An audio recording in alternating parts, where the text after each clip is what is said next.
Hi, my name is Terry Burns, and I'm one of the 5 celebrities taking part in Grey County Reads.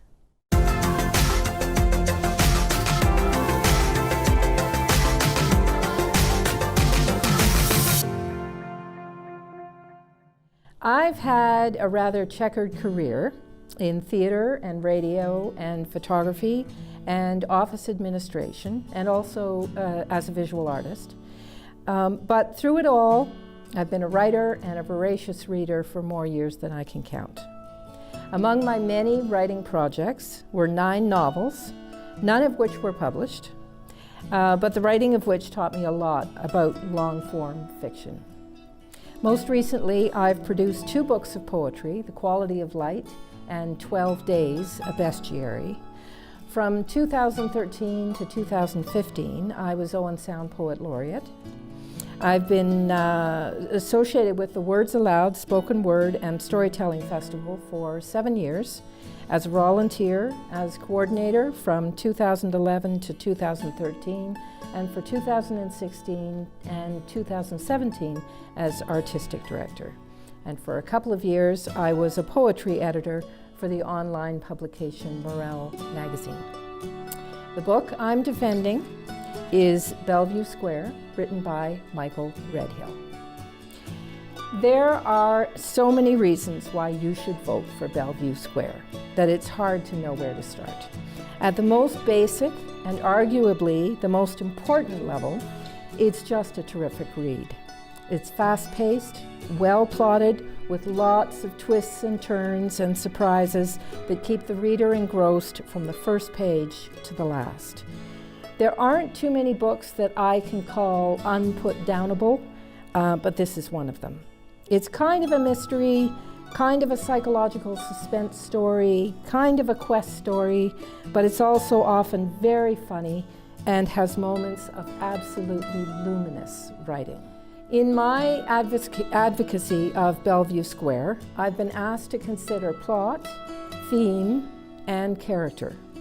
In addition to these 3 literary elements, I have also considered setting as well as language use, since these elements make such a significant contribution to the novel's atmosphere. At the novel's heart is its first-person narrator, Jean Mason.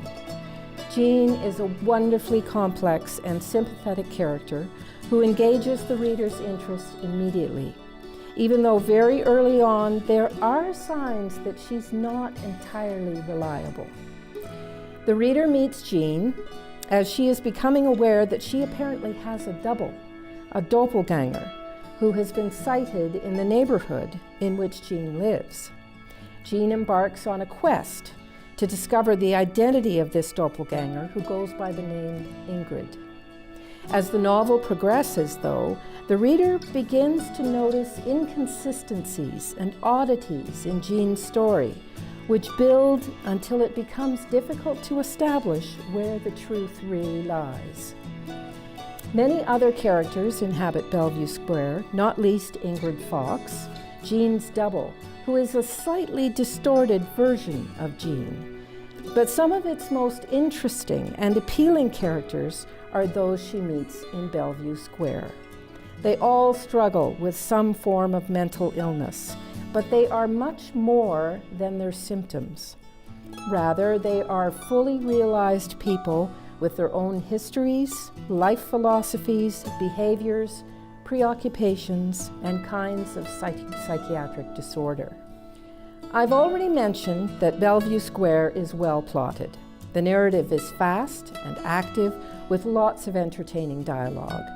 At the same time, the author includes a satisfying amount of introspection and personal reflections, which save the book from being merely a series of events strung together. I read the book twice, and both times I read it in 2 days. It's a very quick read. The location in which much of the book takes place is reflected in its title. Bellevue Square is a small park just south of Kensington Market in Toronto, frequented by a wide range of people, from families to dog walkers to drug dealers to those marginalized by mental health issues. It serves as a metaphor for what runs just below what we think of as normal life in a big city. The reader can almost smell the, quote, pee, dog turds, and decomposing mice, which are only some of the fragrances of Bellevue Square in the springtime, unquote.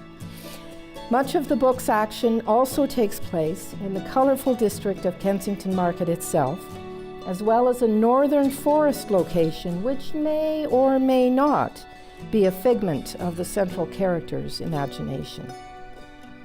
The central theme of Bellevue Square is the nature of reality.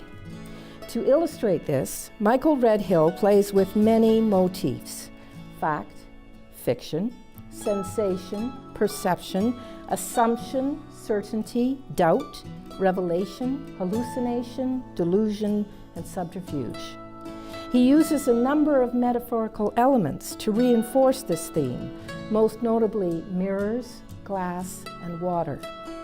An interesting side effect of the many ways he manipulates this theme is that the reader finds him or herself also coming to conclusions for which the evidence is circumstantial. The reader becomes an actual participant in crafting an individual response to the book, which may or may not be the truth of this fictional world. Other themes which emerge in the book include those of order versus disorder, coping with loss, issues around mental health and medicine, and the different kinds of community one bonds with. Finally, I also have to comment on the author's use of language.